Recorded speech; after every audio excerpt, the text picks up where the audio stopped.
BJP ने खत्म कर दी पवन सिंह की राजनीतिक कैरियर।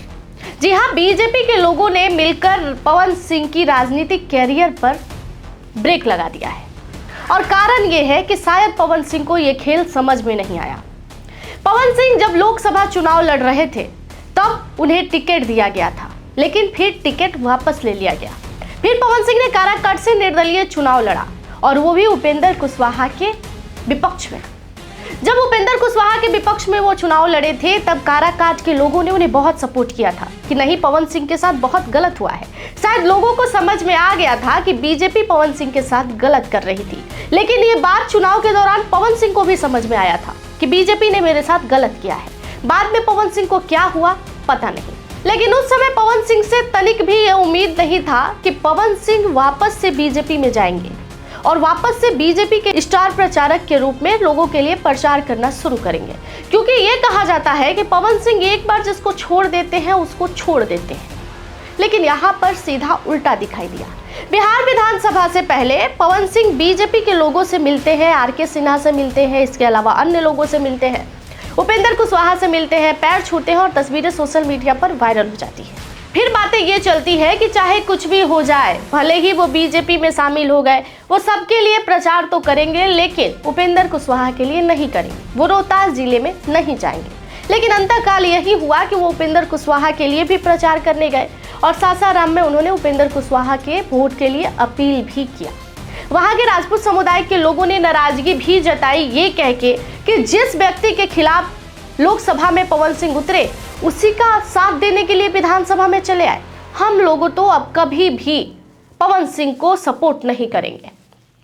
हालांकि राइज एंड फॉल में जब पवन सिंह थे तब वो बीच में ही शो को छोड़कर बाहर चले आए थे और ये कह के कि मेरे यहाँ चुनाव है, मैं एक नेता भी हूँ, मेरा भी कुछ कर्तव्य बनता है, मुझे जनता का सेवा करना है, और ये वर्ड बोलकर वो राइज एंड फॉल से बाहर चले आते हैं। बाहर आते ही ज्योति सिंह थोड़ा सा पारिवारिक मामले को लेकर ड्रामा कर देती है, जिसके बाद पवन सिंह खुद ही चुनाव लड़ने से मना कर देते हैं। अब आप कहेंगे कि पवन सिंह खुद ही चुनाव लड़ने से मना किए तो बीजेपी उनका राजनीतिक कैरियर कैसे खत्म की?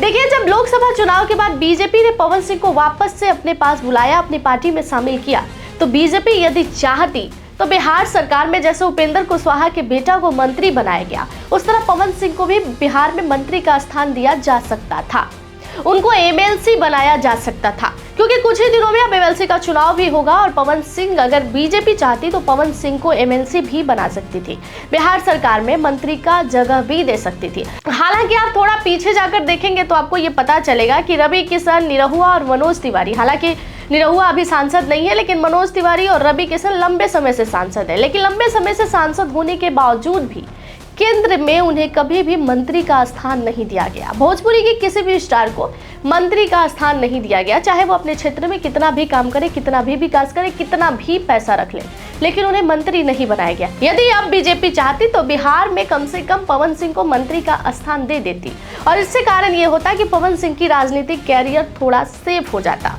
अब नहीं तो कभी नहीं, क्योंकि अब पवन सिंह ने जो 24 और 25 में राजनीतिक वार देखा खुद के साथ, अब आशा कम है कि आगे पवन सिंह राजनीति में अपने आप को कंटिन्यू दिखा पाएंगे, क्योंकि पवन सिंह क्षेत्र में मिलना जुलना भी बंद कर दिए हैं। अब उन्हें राजनीति में खास कोई रुचि दिखती नहीं है, ना वो लोगों के लिए कोई पोस्ट करते हैं, ना अपने लोकसभा में जाकर लोगों का हालचाल पूछते हैं। अब लोग यही कह रहे हैं कि बाकियों की तरह पवन सिंह भी निकले, पवन सिंह भी चुनाव के टाइम चाचा भैया मम्मी पापा करके वोट लिए, लेकिन दोबारा उन लोगों का हाल चाल पूछने नहीं गए। और इस पर लोगों का ये भी कहना है कि पवन सिंह को बर्बाद करने वाला कोई और नहीं बल्कि बीजेपी है।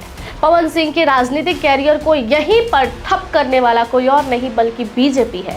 पवन सिंह की गलती भी है कि वो बीजेपी में गए तो, लेकिन बीजेपी के साथ अपना सही डील नहीं कर पाए। बीजेपी ने एक बार फिर से ये साबित कर दिया पवन सिंह के साथ कि आप एक नेता नहीं है बल्कि आप एक अभिनेता हैं। आपको सिर्फ और सिर्फ स्टार प्रचारक के लिए यूज किया जा सकता है, इसके अलावा पवन सिंह की राजनीति में कोई स्थान नहीं है। यदि पवन सिंह जीत के आते तब दबदबा और बातें कुछ और होती। भले ही पावर स्टार पवन सिंह भोजपुरी के बॉस हो, लेकिन राजनीति में उन्हें ठेंगा दिखाने का काम बीजेपी ने पूरी तरीके से किया। इस खबर पर आपका क्या राय होगा कमेंट सेक्शन में जरूर बताइएगा। बाकी की तमाम जानकारियों के लिए जुड़े रहिएगा हमारे साथ।